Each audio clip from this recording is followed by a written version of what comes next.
how's it going? My name is Jay and welcome to the channel. Today we're back in Planet Zoo in Sannikovland.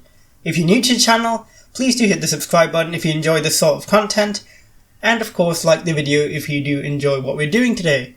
So for those of you who are new, this is Sannikovland, my current project in Planet Zoo, where we're building a really large zoo in this really lush tropical environment filled with animals from all the different continents. And as we go through, we're going to learn about the animals, learn about how to build in Planet Zoo, and all around just kind of have a good time. So welcome aboard if you're new, and for those of you who are returning, welcome back. Thanks so much for all your support in the past few episodes. I really love hearing all your feedback, and we have had some really excellent feedback in the past few episodes.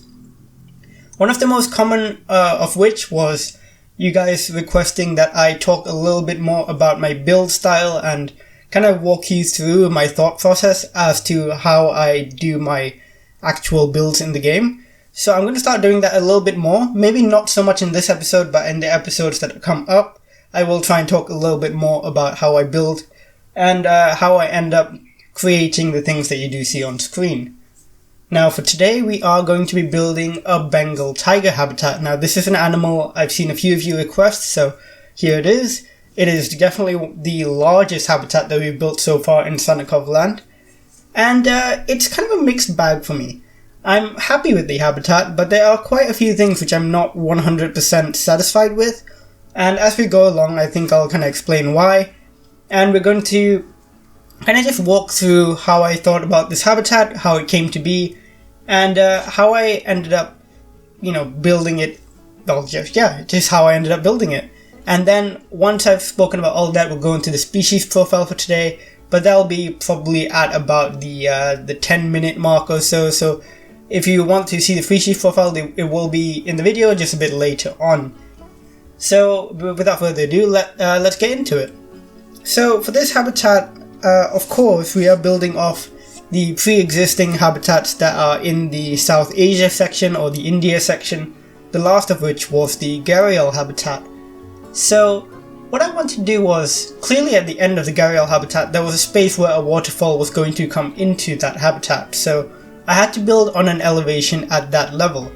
So my first instinct was to get the terrain stamp tool and build out a big area of land that was kind of at that level.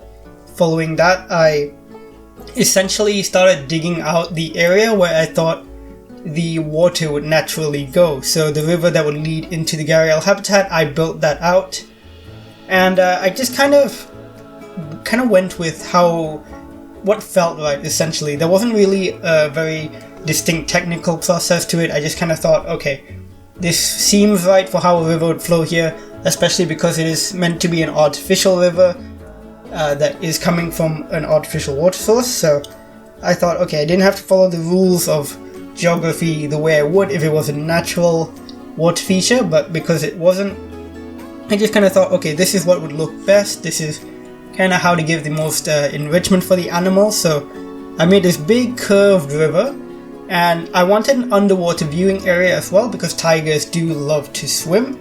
So what I did for that was I made sure to include a deeper section of water towards one end. And the final consideration I had to take was I wanted another waterfall to come into the tiger habitat, and that was going to be the final waterfall, the big one, which was going to come from a pipe or something like that rather than a continuation of a river. So what I did for that was I just kind of visualized where I thought would look best, so somewhere near where the path system would go, so that the path could go directly underneath the waterfall and guests would have a pretty cool view. So what I did for that was I just kind of thought about what would be best and just worked from there. Oh, and by the way, very quick apology because I am a little bit under the weather, so if my voice sounds a bit different, that's why. I do get some really bad allergies sometimes, so I do apologize for that. It's usually because of dust or occasionally cat hair, which is quite appropriate given today's episode. I do have a cat. She is adorable and lovely and chunky as all hell, so she's the best, and I'll put up a picture of her actually because you know what, why not? It's super appropriate given the fact that today's episode is about a tiger, and my cat is kinda tiger colored. She's orange and black and white, so I'll just put it up there. Her name's Lulu, by the way. So there you go. Now back to how I was building the habitat. So I wanted a lot of different terrain elevations. So of course you will have seen that as I built, as I went along, I introduced more and more different elevations. But I didn't want to go too high, of course, because we are already building quite high up off the ground. And as you'll be able to see on screen, the process for building the kind of the pipe system, or where the final waterfall was going to come out of, was me trying to make something that looked like it was, of course, artificial, but that it looked like it was trying to be hidden by natural features.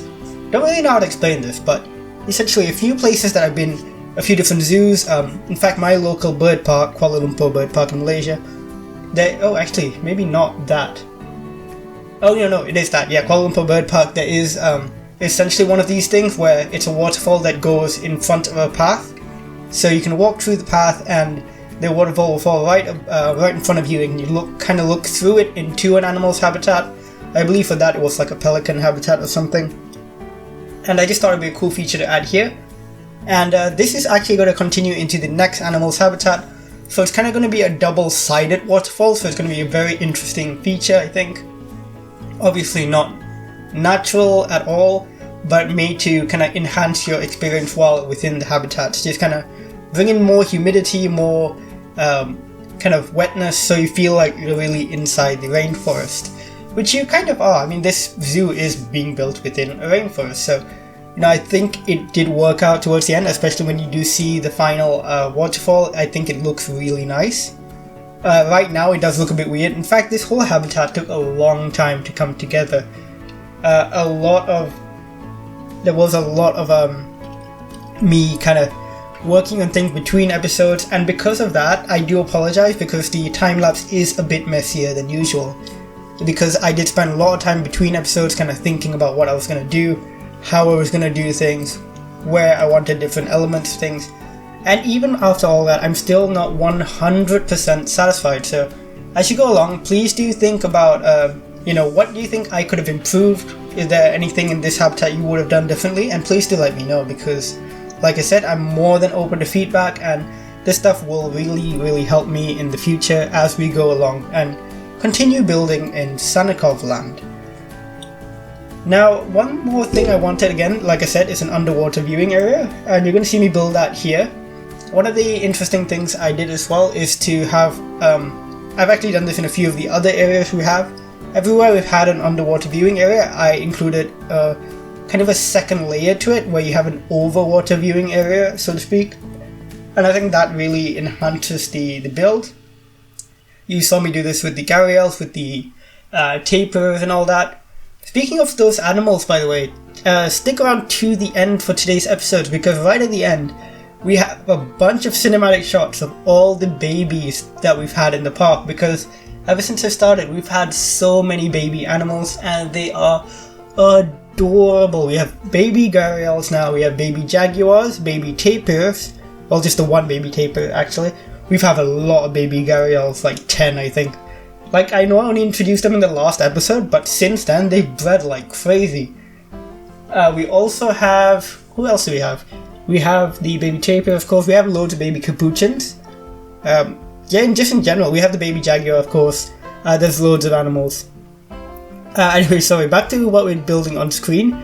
This is the path system I've included, and of course, right in the middle of the path system, where the main viewing area is going to be, I realized that because it was elevated, the tigers could, in theory, use it as a shelter as well.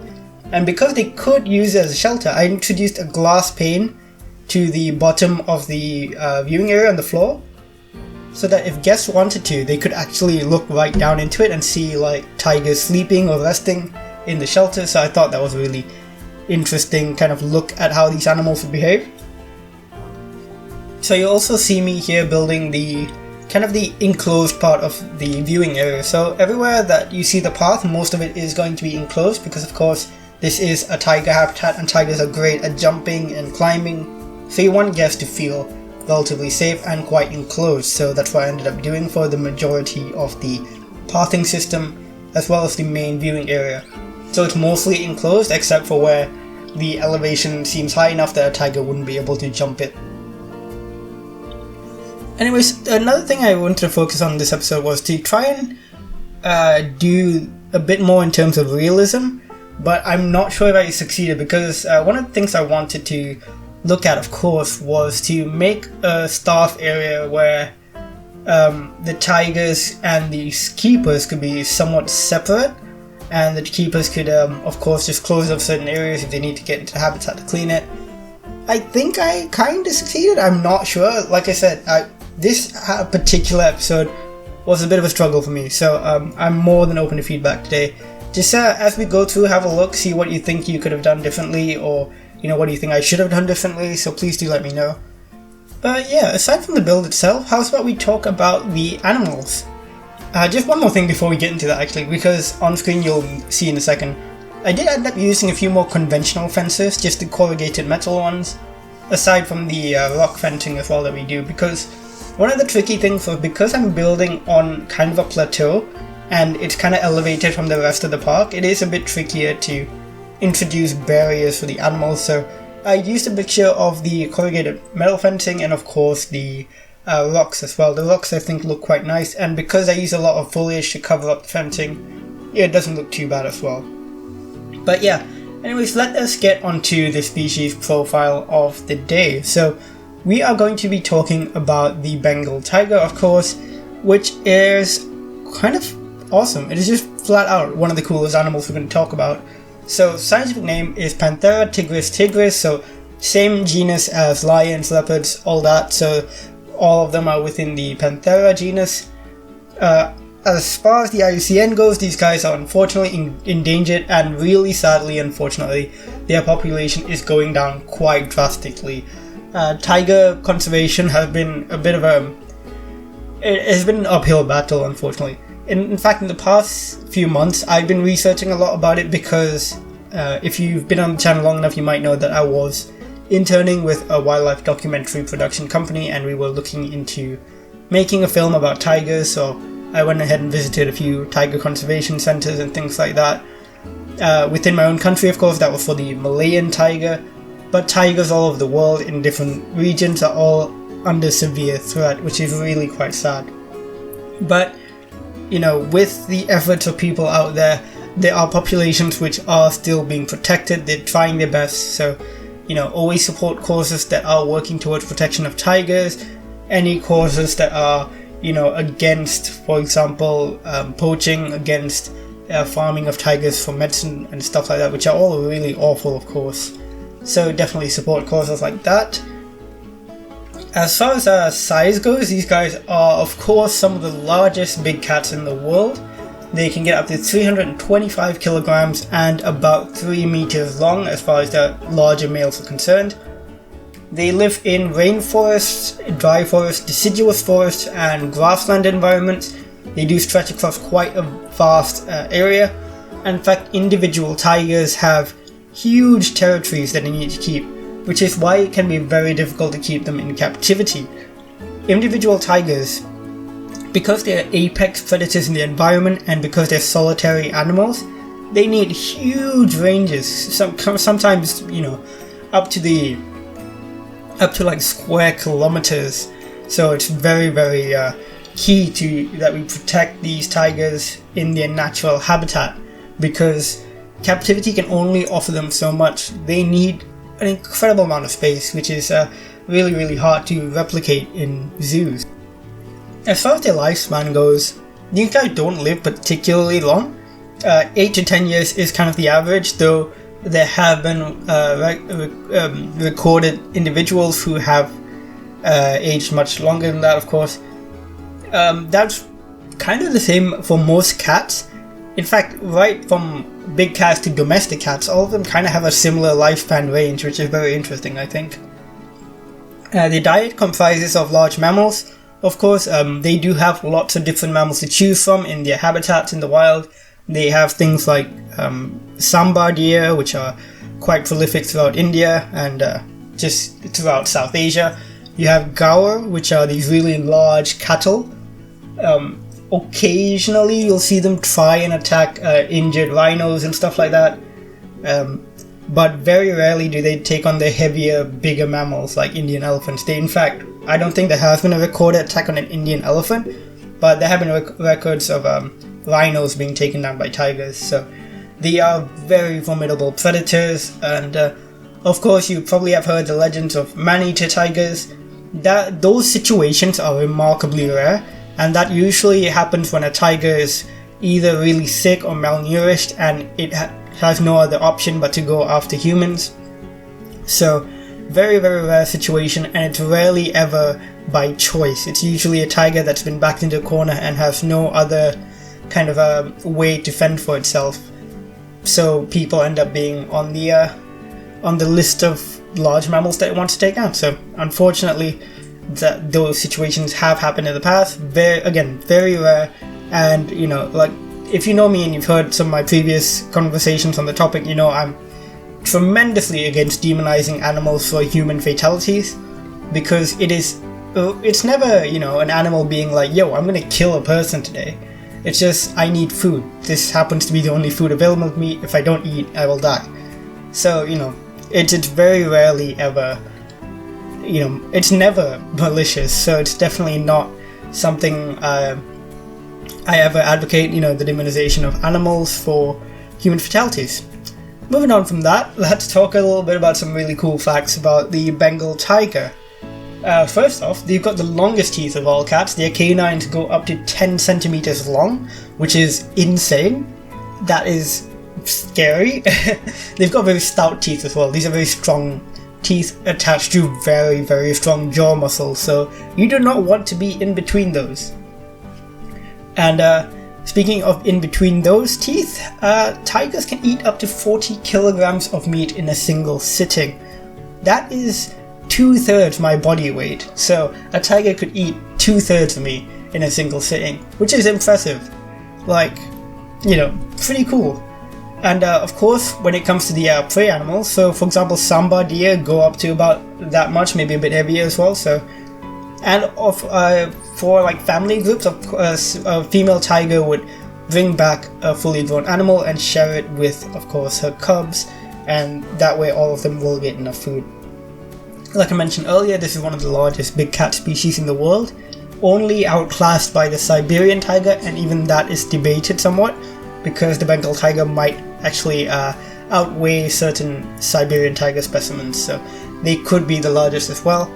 Of course, this does not include hybrids, because if you've heard of them, so there are hybrids between tigers and lions, so they call ligers, and those guys can get up to double the size of a lion. So those are big, but they're not exactly a species of their own, of course. They are hybrids, so I wouldn't count those in here. An interesting tidbit about Bengal tiger habitats is that there's a small population in Bangladesh, about 70 tigers, and they occur specifically in mangrove forests. They're the only big cat that lives in mangrove forests, and they are known to swim long distances between islands to explore new territory. So very, very cool fact about these guys, and a very interesting population demographic there. Anyways, let's go back to the build itself. Now, like I mentioned, these guys need huge territories in the wild, and because of that, I wanted to make this habitat quite large. But because it's so big, I struggle to fill it up in a natural way. So you'll see me in a bit. I'll include some climbing structures that I think look quite nice. Just simple bamboo structures with platforms that the tigers can chill on and just kind of spend time lazing about on. Very, very slightly inspired by the tiger section at London Zoo. They have this quite cool area where you can walk through the tiger habitat. Well, not really walk through the habitat itself, but of course it feels like a walk through habitat. They make it very naturalistic, and that is for, I believe, a Sumatran tiger. I'm not sure. It's very cool as part of the South Asian section, which is very heavily themed and looks really, really cool actually. So if you guys are in the UK, would recommend checking that out. Well, whenever zoos reopen, of course. Speaking of which, someone was asking me a while ago why my zoo isn't open, like to the public, so that guests could walk in here. And of course, just to bring that back a little bit, is because I don't want to affect the performance too much. this is a very heavily detailed zoo, and introducing like individual guests in here might be kind of dangerous. So I'm gonna avoid that. And also it kind of reflects the state of the real world a little bit, which is kind of funny, so I thought, yeah, sure, why not. It'll just be, you know, indicative of what the real world is like right now with no guests in zoos. So I thought that was a little bit funny, but whatever. Anyways, yeah, you've seen me now build those little climbing structures. There'll be a few of them across the habitat. I think they film up quite nicely and give the tigers somewhere to explore. They can use them. They don't use them that much, but they can use them, of course. The tigers do seem to really enjoy exploring the whole habitat. I've introduced 2 of them, a mating pair, and they don't seem to like stick to one area at all. They actually wander around quite a lot, which I like. And thankfully, I didn't have a repeat of what happened with the jaguars, where I didn't expect the climbable area to be as drastic as it was, and you know, lead to severe issues down the line. So of course I used a lot of non-climbable pieces for the buildings and the viewing areas, so thankfully the tigers can't escape particularly easily. But yeah, they do seem to enjoy their habitat. Again, I made it as big as possible to avoid issues in zoos around the world. One of the biggest issues with having tigers and big cats in captivity is that they do this behavior called pacing. So what that is if the habitat's not big enough, what they end up doing is walking back and forth along a line, and this is really unfortunate because it's a behavior that indicates boredom, anxiety sometimes, because the habitat just simply isn't big enough. It is just quite a shame. It's something that people have been trying to figure out. So one of the things you can do to combat it is to introduce lots more enrichment for the animals. You know, just introducing more toys, more things for the tigers to do. And one more thing that zoos have been doing as well is rotating tigers between different habitats. So, you know, for a few months you'll have this habitat, and then after that you can go into the second one, and they'll rotate back and forth to give the tigers more variety and to kind of artificially extend the territory a little bit. Here I think the habitat is big enough.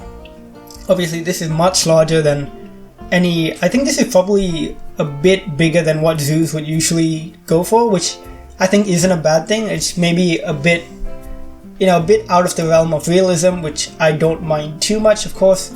Like, the whole goal for the zoo was to go for this idea of idealistic realism, so realistic to an extent, but, you know, realistic for what an ideal world would be like, an ideal situation for these animals. So I think it's nice that they do have this really big habitat with lots of water, lots of climbing space. I think it will be quite good for them. Speaking of the water, they do swim a lot. They swim along the rivers. They also go down into that pool at the bottom with the underwater viewing area, so they do use that space a lot. And one cool thing is they also use the shelter underneath the viewing platform, so that guests, if they were there, could look directly down through the glass pane and see the tigers. So I thought that was really nice as well. And you'll see that in the cinematics. I managed to get a few shots of them resting down there as well. Now towards the end you're going to actually see me introduce all the waterfalls using the special effect tools.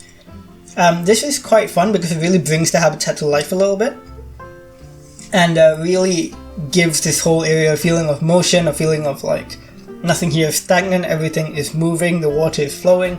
Really makes it feel quite nice, and really lends a lot more to the viewing platform and the viewing areas, because now it's just so much more interesting to look at the habitat from all the different viewing areas, because there's always something going on. Even if the tigers are not around, you're still able to see the waterfalls, you're able to see like the cascading water down into the different habitats. I think it looks really, really nice and really helps elevate this habitat quite a bit. One thing, like I said, I wasn't fully satisfied with, I think it's the foliage. I think I could go a lot harder with the foliage, which I might do between episodes. There's a lot of areas where I think, okay, I should introduce more different types of plants and stuff like that. Not speaking of trees specifically, but more like low-lying foliage, a lot more bushes, a lot more like grasses and things like that. So let me know if you think that's a good idea for me to introduce. I did a lot of rock work, and I think that's another thing I want to do more of, is to kind of smooth out the rock work a little bit, so that areas don't look like it's just rocks layered on top of each other, and so that there's more of a feel of a gradual build-up of rocks that would have naturally occurred. so that it just looks a bit more like a rocky hill instead of a hill made of rocks, if that makes sense. That probably doesn't make any sense, but whatever. Anyways, you can see me introducing more foliage as well. I really like the use of bamboo in this habitat as almost like a barrier. It's just to hide away most of the corrugated fencing. But I think it just looks really nice as a plant. And I've been using the umbu trees as well, which came with the South America pack. Very, very nice trees. A bit large, I think, sometimes, but very good for providing really big areas of shade for the animals and really fleshing out some of the more grassland type environments. Some of the more final things we do in this build is actually build the viewing platform itself, because I waited right till the end to do that. You of course will have seen me put on the canopies for the path leading towards the viewing platform, but not use the viewing platform itself. That's because I struggle to think about what would look best. I really like the palm thatch, but I was wondering, okay, am I using it too much? You know, is it going to look okay if I use palm thatch for the roof? I end up doing so, and I make like a little bamboo type support, because of course the bamboo is climbable, but now this is too high for the tigers to reach anyway, so the tigers wouldn't be able to reach the bamboo or these wooden beams which I use for the fencing as well. So I think it turns out quite nice. But of course I'm more than open to feedback. Like I said, this whole build, something about it just doesn't feel quite complete, and something about it just not fully satisfying me, so please do let me know if you have any ideas. I'm actually thinking that one of the issues might be that I might have overcomplicated this habitat a little bit, and maybe I should stick to something a bit more simpler. The next habitat is going to be one of the simpler ones, though I think you guys are going to like it. It's going to be a cool one. I have quite an interesting idea for it that I think you guys are going to like a lot.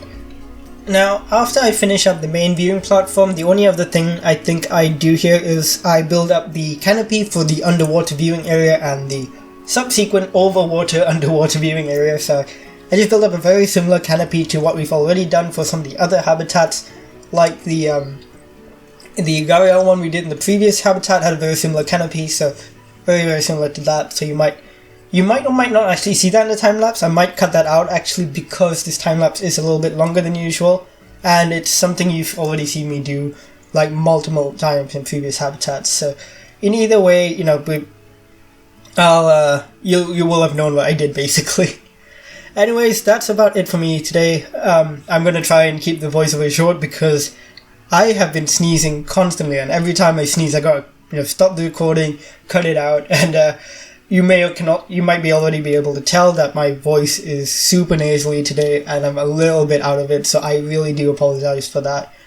But in any case, thank you so much for watching. Thank you so much for commenting on my previous video. Really love hearing all your feedback. I am taking it into consideration. I definitely feel like I would love to talk more about my build process and kind of discuss it a little bit more. I'm sorry I didn't do it much in this episode because, like I said, I am a little bit out of it, and this build was a bit more of a struggle and a bit messier than usual, so I will try and do that more in the following episodes. Once again, this is going to be another animal within our South Asian Indian section, so feel free to guess which animal it is. It is probably going to be our last animal for this section, and then we're going to go into another section following that. Actually, right towards the end of this build, when I was finishing up, a new update for Planet Zoo dropped, so that was yesterday. It was update 1.2.4, which I don't think is, is that the right way to do decimals? I don't know, but it's 1.2.4, which is just a few bug fixes and stuff like that. But it had a really great change, and that was that the llamas are now a walk-through habitat animal, which means we might be going back to them sooner than we think, because I have some ideas for a petting zoo area, so that might be quite cool. And one more thing is that you may notice towards the end of the cinematics, first off, we're going to have lots of adorable animal babies, so look forward to that. But also, you're going to see a very kind of overview of the whole park, a very overhead kind of, you're just going to be able to see the whole park from above, and you're going to notice there's a lot of small empty spaces, so I would love to hear suggestions on how I should fill those up. One of the ideas I have is to build a small playground for kids, but I'm more than open to hearing you guys out, so please do let me know. So yeah, if you did like today's video, please do leave a like, comment below, and just, chat to me. I really like talking to you guys, so feel free to do that. And of course, subscribe if you enjoy this content and you want to see more. As always, thank you guys so much for watching, and I will see you in the next one. Bye!